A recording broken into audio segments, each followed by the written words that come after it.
Cher commissaire, Monsieur le Président, chers collègues, j'entamerai mon intervention sur la question de la séparation patrimoniale, bien que j'estime que cette question ne soit pas la plus importante. Au contraire, je pense que nous avons perdu du temps, trop de temps, sur cette question. Être ou ne pas être séparé, là n'est pas la question. Gérer un réseau nécessite un savoir-faire industriel. L'électricité ne se stocke pas. Il s'agit de maintenir la fréquence et la tension du réseau en fonction des demandes du marché.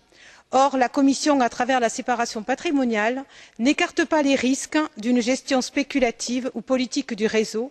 La question de la propriété, de la gestion industrielle, de la sécurité des réseaux n'a pas été, à mon sens, suffisamment analysée. Au-delà de cette question, nous sommes parvenus à faire progresser un acteur clé du fonctionnement du marché intérieur, les régulateurs. Ils doivent être dotés de véritables compétences leur permettant d'assurer leurs droits et leurs devoirs.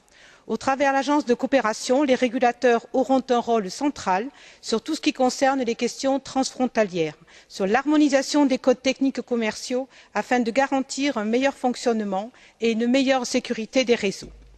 Mon groupe a déposé 3 amendements. Le premier vise à préciser que les intérêts du consommateur, particulier et industriel, doivent être au centre du fonctionnement du marché intérieur. Il s'agit d'une évidence biblique, mais qu'il est pourtant bon de répéter. Le second porte sur les contrats long terme.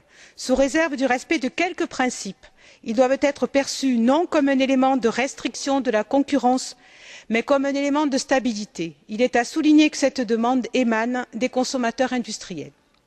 Enfin, le troisième est là pour stimuler la réflexion. Il s'agit en effet que la Commission, en consultation avec tous les acteurs du marché, réfléchisse à la mise en place d'un opérateur européen de réseau de transport. Cet objectif ultime est certes lointain, mais il est intéressant que l'on y réfléchisse. L'avenir du marché intérieur de l'électricité pourrait ainsi être mieux assuré avec un réseau européen du transport de l'électricité.